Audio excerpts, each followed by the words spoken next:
বন্ধ বস্ত্র ও পাট কারখানাগুলোর আপডেট তথ্য নিলেন প্রধানমন্ত্রী। দুর্নীতি প্রতিরোধ ও সরকারের পরিকল্পনা বাস্তবায়নে নেওয়া হবে ডিসিদের পরামর্শ। গণতন্ত্রকে প্রাতিষ্ঠানিকতায় আনতে কাজ করবেন সংরক্ষিত নারী আসনের এমপিরা। আশা মির্জা ফখরুলের শহীদ জিয়া ও খালেদা জিয়ার মাজারে শ্রদ্ধা। বিদেশি চুক্তি সহ অন্তর্বর্তী সরকারের কর্মকাণ্ডের বৈধতা চ্যালেঞ্জ করে রিট। ডক্টর ইউনূসের বিরুদ্ধে দুর্নীতির অভিযোগ খতিয়ে দেখার আহ্বান। দেখছিলেন ক্রাউন সিমেন্ট সংবাদ শিরোনাম। এবারে বিস্তারিত। বস্ত্র ও পাট মন্ত্রণালয়ের বন্ধ কারখানাগুলোর বিষয়ে মন্ত্রণালয় ও সংশ্লিষ্টদের সাথে বৈঠক করেছেন প্রধানমন্ত্রী তারেক রহমান। সোমবার সকালে বাংলাদেশ সচিবালয়ে মন্ত্রিপরিষদ বিভাগের প্রধানমন্ত্রীর দফতরে এই বৈঠকটি অনুষ্ঠিত হয়। এ সময় বাণিজ্য, বস্ত্র ও পাট মন্ত্রণালয়ের মন্ত্রী খন্দকার আব্দুল মুক্তাদির, মাননীয় প্রধানমন্ত্রীর রাজনৈতিক এবং শিল্প বিষয়ক উপদেষ্টা রুহুল কবির রিজভী, বস্ত্র ও পাট মন্ত্রণালয়ের প্রতিমন্ত্রী শরীফুল আলম, বাংলাদেশ বিনিয়োগ উন্নয়ন কর্তৃপক্ষের নির্বাহী চেয়ারম্যান চৌধুরী আশিক মাহমুদ বিন হারুন সহ মন্ত্রণালয়ের সংশ্লিষ্টরা উপস্থিত ছিলেন। $1 ট্রিলিয়ন অর্থনীতি গড়তে সরকারের ঘোষিত লক্ষ্য ও পরিকল্পনা বাস্তবায়নে মাঠ প্রশাসনের পরামর্শ নেওয়া এবং নতুন নির্দেশনা দিতেই এবারের জেলা প্রশাসক সম্মেলন, জানিয়েছেন পরিকল্পনা প্রতিমন্ত্রী জুনায়েদ সাকি। তিনি বলেন, 1 কোটি কর্মসংস্থান তৈরিকে সামনে রেখেই সরকার কাজ করছে। উন্নয়ন প্রকল্পের গতি আনার পাশাপাশি দুর্নীতি কমাতে জেলা প্রশাসকদের সম্পৃক্ত করার দাবিও জানান জেলা প্রশাসকরা। রাজধানীতে ডিসি সম্মেলনের দ্বিতীয় দিনের প্রথম পর্বে সংস্কৃতি বিষয়ক মন্ত্রী ও বিমান পরিবহন ও পর্যটন মন্ত্রী ও প্রতিমন্ত্রী জেলা প্রশাসকদের কাছে সরকারের বিভিন্ন পরিকল্পনার বিষয়ে নির্দেশনা দেন। বিস্তারিত দেখুন প্রতিবেদনে।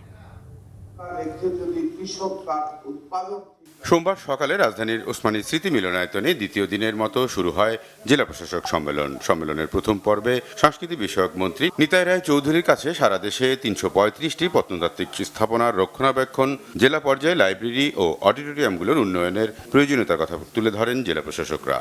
তারা কোথাও বলছে যে আমাদের অডিটোরিয়াম লাগবে, কোনো জেলা বলছে যে আমাদের এই জেলাটা এই বিষয়গুলোকে সংস্কার করা দরকার। পরে বিমান পরিবহন ও পর্যটন মন্ত্রী আফরোজা খানম রীতা ও প্রতিমন্ত্রী রশিদুজ্জামান মিল্লাত জেলা প্রশাসকদের সম্মেলনে অংশ নেন। মনপুরা ও হাওড়ে পর্যটন কর্পোরেশনের কার্যক্রম বিস্তৃত করার পরামর্শ দেন জেলা প্রশাসকরা। পরে মন্ত্রী ও প্রতিমন্ত্রী জানান, অব্যবহৃত থাকা সারা দেশে 8টি বিমানবন্দর পর্যায়ক্রমে চালু করা হবে। বগুড়া ও ঠাকুরগাঁও দিয়ে এই কার্যক্রম শুরু হচ্ছে বলেও জানান তারা। পর্যটক যারা আসবে তারা যেন নিরাপত্তাহীনতা না ভোগে, প্রথম কিন্তু এই জিনিসটা জেলা প্রশাসকের দায়িত্ব, এই জায়গাটা খেয়াল করা। 14টা বোয়িং ক্রয়ের স্বাক্ষর করেছি এবং আরও কিছু বিমান আমরা লিজ করব।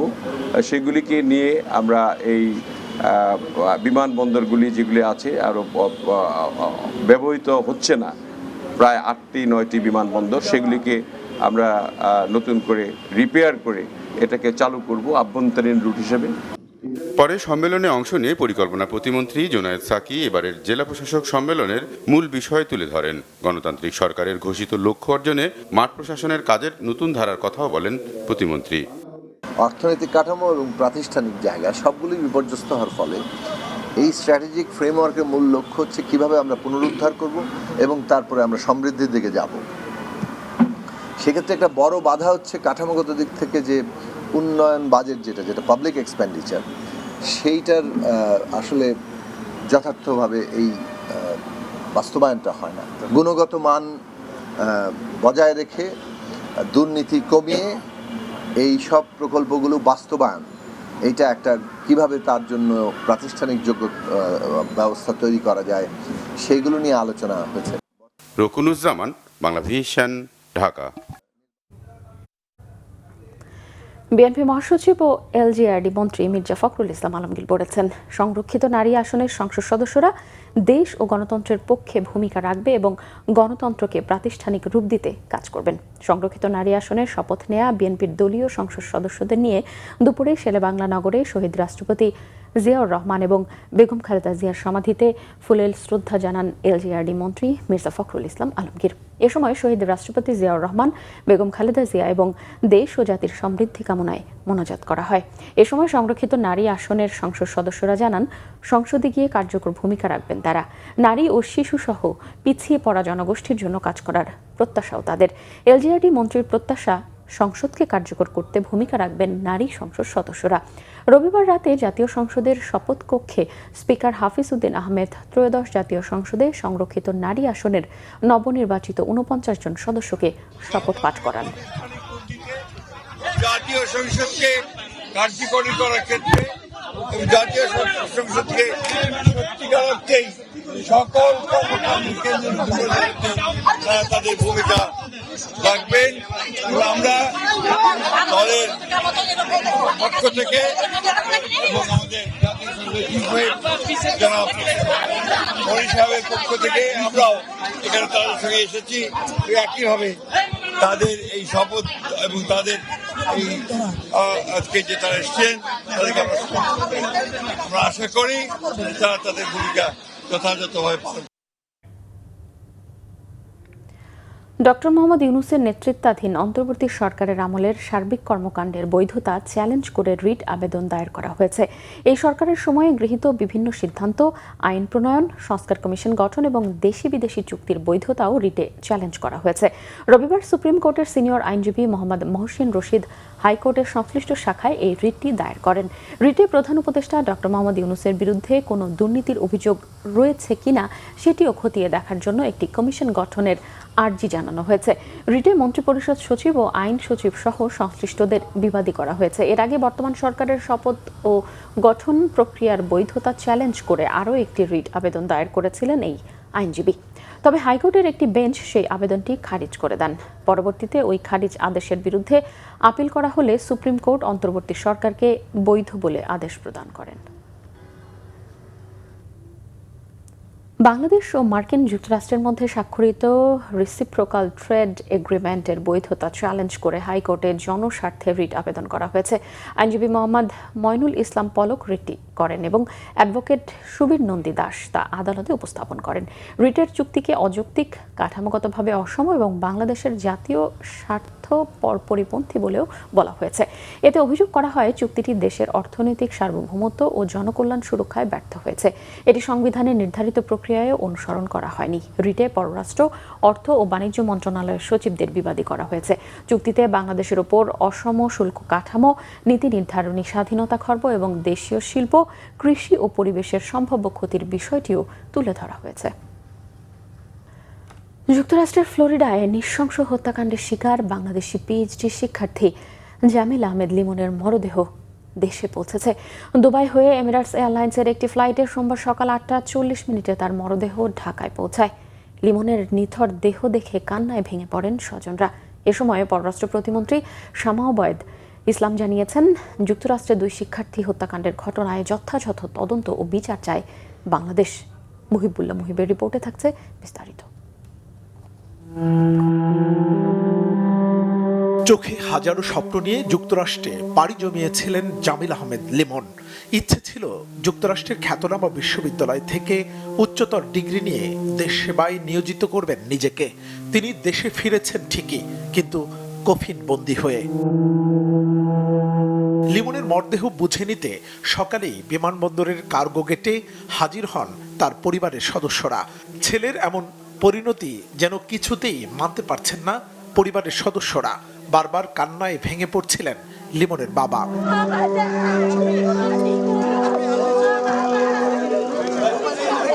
বড় ছেলে আমাকে চিন্তা করতে দেয় নাই, বড় ছেলে আমাদের সবাইরে আগলায় রাখছে সব সময়। তাদের এই অকাল প্রয়াণ আমাদের সবাইকে গভীরভাবে শোকাহত করেছে। আমাদের এই ক্রান্তি কালীন সময়ে আমরা অনেকের কাছ থেকে ভালোবাসা, দোয়া এবং সহযোগিতা পেয়েছি। আমরা শোকাহত পরিবার, আমরা সবাই আশা করি ন্যায় বিচার ও জবাবদিহিতার মাধ্যমে জামিল ভাইয়া এবং বৃষ্টি আপুর আত্মার শান্তি পাবে। এ সময় বিমানবন্দরে লিমনের লাশ হস্তান্তর করেন পররাষ্ট্র প্রতিমন্ত্রী শামা ওবায়দ। তিনি জানান, ঘটনার সাথে সাথেই যুক্তরাষ্ট্রের বিভিন্ন সংস্থার সাথে যোগাযোগ রেখেছে বাংলাদেশ। লিমনের পরিবারের পাশে দাঁড়াতে প্রধানমন্ত্রীর নির্দেশ রয়েছে বলেও জানান প্রতিমন্ত্রী। পরিবারকে সান্ত্বনা দেওয়ার মতো ভাষা আমাদের কাছে নাই এবং আমরা চেষ্টা করেছি প্রবাসী কল্যাণ মন্ত্রণালয়ের সাথে সমন্বয় করে যত তাড়াতাড়ি সম্ভব আমাদের লিমনের মরদেহ আমরা দেশে ফিরে আনতে পারি। তো আপনারা জানেন লিমনের সাথে আরও একটি মেয়ে আমাদের বাংলাদেশের সন্তান বৃষ্টি ও নিহত হয়েছে একটি হত্যাকাণ্ডে। তো খুবই রিসেন্টলি আমরা জানতে পেরেছি যে বৃষ্টির মরদেহ শনাক্ত করা গেছে এবং সেটাও আমরা যাতে আমরা খুব শীঘ্রই ফেরত আনতে পারি সেই কাজ চলছে। ফ্লোরিডার অরল্যান্ডো আন্তর্জাতিক বিমানবন্দর থেকে শনিবার স্থানীয় সময় রাত 8:50 লিমনের মরদেহ বাংলাদেশের উদ্দেশ্যে পাঠানো হয়। আরেক বাংলাদেশি নাহিদা সুলতানা বৃষ্টির মরদেহ দেশে পাঠানোর প্রক্রিয়া চলছে। প্রায় 10 দিন নিখোঁজ থাকার পর গত 24 এপ্রিল বাংলাদেশি শিক্ষার্থী জামিল আহমেদ লিমনের মরদেহ উদ্ধার করে পুলিশ। লিমন ইউনিভার্সিটি অব সাউথ ফ্লোরিডায় ভূগোল, পরিবেশ বিজ্ঞান ও নীতি বিষয়ে পিএইচডি করছিলেন। মুহিবুল্লাহ মুহিব, বাংলা ভিশন, ঢাকা। ময়মনসিংহের মুক্তাগাছায় ট্রাক চাপায় সিএনজি চালিত অটোরিকশার 3 জন নারী যাত্রী সহ 4 জন নিহত হয়েছে। সোমবার দুপুর 12টার দিকে ময়মনসিংহ টাঙ্গাইল মহাসড়কের মুক্তাগাছার কুমারগাতার মনতলা সমিতি ঘর এলাকায় এই দুর্ঘটনা ঘটে। পুলিশ ও প্রত্যক্ষদর্শীরা জানিয়েছে, মুক্তাগাছা থেকে ময়মনসিংহগামী বালু বোঝাই একটি ট্রাক মুক্তাগাছাগামী সিএনজি চালিত একটি অটোরিকশাকে মুখোমুখি চাপা দেয়। এতে অটোরিকশাটি দুমড়ে মুচড়ে যায় এবং ট্রাকটি নিয়ন্ত্রণ হারিয়ে সড়কে উল্টে যায়। এ সময় ঘটনাস্থলেই সিএনজি অটোরিকশার 3 জন নারী যাত্রী নিহত হন। গুরুতর আহত ট্রাক চালক, হেলপার ও সিএনজি অটোরিকশার চালককে উদ্ধার করে হাসপাতালে নেওয়ার পর চিকিৎসাধীন একজনের মৃত্যু হয়। তাৎক্ষণিকভাবে নিহতদের পরিচয় পাওয়া যায়নি। দেশে হামের প্রকোপ বাড়ছেই। ময়মনসিংহে আরেকজন শিশুর মৃত্যু হয়েছে। 24 ঘন্টায় ময়মনসিংহ মেডিকেলে চিকিৎসাধীন আরেক শিশু সহ মোট 24 শিশুর মৃত্যু হয়েছে। হাসপাতাল কর্তৃপক্ষ জানায়, হাসপাতালের আইসোলেশন ওয়ার্ডে নতুন করে আরও 23 জন শিশু ভর্তি হয়েছে। আইসোলেশন ওয়ার্ডে এখনও চিকিৎসাধীন 82 জন শিশু। এদিকে চট্টগ্রামে 24 ঘন্টায় হামের উপসর্গ নিয়ে সরকারি বেসরকারি বিভিন্ন হাসপাতালে নতুন করে আরও 37 জন শিশুকে ভর্তি করা হয়েছে। নতুন এই 37 শিশুসহ বর্তমানে হামের উপসর্গ নিয়ে বিভিন্ন হাসপাতালে ভর্তি 222 জন। এখন পর্যন্ত হামের উপসর্গ নিয়ে চট্টগ্রামে চিকিৎসাধীন এক শিশুর মৃত্যু হয়েছে। এদিকে সারা দেশের মতো চট্টগ্রামেও চলছে শিশুদের হাম রুবেলার টিকাদান কার্যক্রম, যা চলবে 11 মে পর্যন্ত। একীভূত হওয়া 5 ব্যাংকে জমানো টাকা ফেরত এবং হেয়ার কাট পদ্ধতি বাতিলের দাবিতে দ্বিতীয় দিনের মতো চট্টগ্রামে বিক্ষোভ করছে গ্রাহকরা। আর্থিক সংকটে পড়া একীভূত হওয়া ব্যাংকগুলো হলো এক্সিম ব্যাংক, সোশ্যাল ইসলামী ব্যাংক, ফার্স্ট সিকিউরিটি ইসলামী ব্যাংক, গ্লোবাল ইসলামী ব্যাংক ও ইউনিয়ন ব্যাংক। সোমবার সকালে বাংলাদেশ ব্যাংকের বিভিন্ন শাখায় দ্বিতীয় দিনের মতো বিক্ষোভ করে তারা। এ সময় শাখাগুলোতে তালা ঝুলিয়ে দেন বিক্ষোভকারীরা। গ্রাহকদের দাবি, তাদের আমানতের ওপর মুনাফা কর্তন বা হেয়ার কাট পদ্ধতি অবিলম্বে বাতিল করতে হবে। নির্দিষ্ট মেয়াদ শেষে কিংবা জরুরি প্রয়োজনে পুরো টাকা ফেরত দেওয়ার পাশাপাশি ব্যাংকের স্বাভাবিক লেনদেন দ্রুত চালু করার দাবি জানান তারা। অভিযোগ করেন, 2024 সালের জানুয়ারি থেকে 25 সালের ডিসেম্বর পর্যন্ত আমানতের উপর মুনাফা না দেওয়ার সিদ্ধান্ত অযৌক্তিক। নানা অজুহাতে ব্যাংকগুলো আমানত ফেরত দিচ্ছে না। একীভূতকরণের পর ব্যাংকগুলোর ব্যবস্থাপনায় চরম অস্থিরতা তৈরি হয়েছে বলেও অভিযোগ বিক্ষোভকারীদের। নাটোরের সিংড়ায় নিজ বাড়ি থেকে রফিকুল ইসলাম নামের এক মাছ ব্যবসায়ীর গলা কাটা লাশ উদ্ধার করেছে পুলিশ। সকালে উপজেলার ইটালি ইউনিয়নের বিষ্ণুপুর এলাকায় ঘটনাস্থল থেকে মরদেহটি উদ্ধার করে নাটোর সদর হাসপাতালের মর্গে পাঠানো হয়েছে। নিহত রফিকুল ইসলাম উপজেলার একই গ্রামের কেরামত আলীর ছেলে। স্থানীয়রা জানায়, রবিবার রাতে স্ত্রী ও সন্তানের সাথে পারিবারিক বিষয় নিয়ে মনোমালিন্য হলে অভিমানের পাশের আরেকটি রুমে ঘুমাতে যান রফিকুল। তার স্ত্রী শিউলি বেগম ভোরে ঘুম থেকে উঠে স্বামীর কোনো সারা শব্দ না পেয়ে ঘরে গিয়ে রক্তাক্ত গলাকাটা মরদেহ পড়ে থাকতে দেখেন। এ সময় তার চিৎকারে আশপাশের লোকজন ছুটে যায়। পুলিশ ঘটনাস্থলে গিয়ে মরদেহ উদ্ধার করে। হত্যার রহস্য উদ্ঘাটনে পুলিশের একাধিক দল কাজ করছে বলে জানিয়েছে পুলিশ। কারাগারে আটক সাংবাদিকদের প্রত্যেকের বিরুদ্ধে অন্তর্বর্তী সরকার অভিযোগ এনেছে তারা বিভিন্ন অপরাধের সঙ্গে জড়িত, মন্তব্য করেছেন তথ্য ও সম্প্রচার মন্ত্রী জহিরুদ্দিন স্বপন। দুপুরে জাহাঙ্গীরনগর বিশ্ববিদ্যালয়ে জহির রায়হান মিলনায়তনে সত্যজিৎ রায় চলচ্চিত্রের উদ্বোধন শেষে সাংবাদিকদের তিনি একথা বলেন। তথ্যমন্ত্রী আরও বলেন, মূলত ফ্যাসিবাদ আমলে যে গণতান্ত্রিক সংগ্রামের ওপর অত্যাচার নির্যাতন হয়েছে তাকে সহযোগিতা করার অভিযোগ কোনো সাংবাদিকদের বিরুদ্ধে রয়েছে। আবার অনেক সাংবাদিক স্বাধীনভাবে সাংবাদিকতা করার চেষ্টা করেছে, তাই তাদের কারাগারে থাকার সাথে সরকারের কোনো সম্পর্ক নেই। এই কারণে আইনমন্ত্রী ও স্বরাষ্ট্রমন্ত্রীর সাথে কথা বলে সাংবাদিকদের জন্য যেটা ন্যায্য সেটাই গ্রহণ করা হবে বলে জানান জহিরুদ্দিন স্বপন। পরে তথ্যমন্ত্রী জাহাঙ্গীরনগর বিশ্ববিদ্যালয়ের সাংবাদিক সমিতির নবনির্বাচিত কমিটির দায়িত্ব গ্রহণ অনুষ্ঠানে যোগ দেন। ফ্যাসিবাদী আমলে যে গণতান্ত্রিক সংগ্রামের উপরে অত্যাচার নির্যাতন হয়েছে তাকে সহযোগিতা করার অভিযোগও কোনো কোনো সাংবাদিকের বিরুদ্ধে আছে। আবার অনেক সাংবাদিকরা স্বাধীনভাবে সাংবাদিকতা করতে চেষ্টা করেছেন। তবে কাজের সঙ্গে যেহেতু আমাদের এই সরকারের কোনো সম্পর্ক নাই, সেই কারণে আমি আইনমন্ত্রী এবং স্বরাষ্ট্রমন্ত্রী মহোদয়ের সঙ্গে কথা বলে সাংবাদিকদের জন্য যেটা ন্যায্য সেটার ব্যবস্থা আমরা গ্রহণ করব। সংবাদ শেষ করব ক্রাউন সিমেন্ট শিরোনামগুলো আরও একবার জানিয়ে। বন্ধ বস্ত্র ও পাট কারখানাগুলোর আপডেটের তথ্য নিলেন প্রধানমন্ত্রী। দুর্নীতি প্রতিরোধ ও সরকারের পরিকল্পনা বাস্তবায়নে নেওয়া হবে ডিসিদের পরামর্শ। গণতন্ত্রকে প্রাতিষ্ঠানিকতার আওতায় আনতে কাজ করবে সংরক্ষিত নারী আসনের এমপিরা। আশরাফ মির্জা ফখরুলের শহীদ জিয়া ও খালেদা জিয়ার মাজারে শ্রদ্ধা। বিদেশি চুক্তিসহ অন্তর্বর্তী সরকারের কর্মকাণ্ডের বৈধতা চ্যালেঞ্জ করে রিট। ডক্টর ইউনূসের বিরুদ্ধে দুর্নীতির অভিযোগ খতিয়ে দেখার আবেদন। দর্শক, এই ছিল এখনকার মতো। পরের সংবাদ বিকেল 4টায়, এর আগে দুপুর 3টায় রয়েছে নিউজ টপ 10 দেখার আমন্ত্রণ রইল। এতক্ষণ সঙ্গে থাকায় ধন্যবাদ সবাইকে।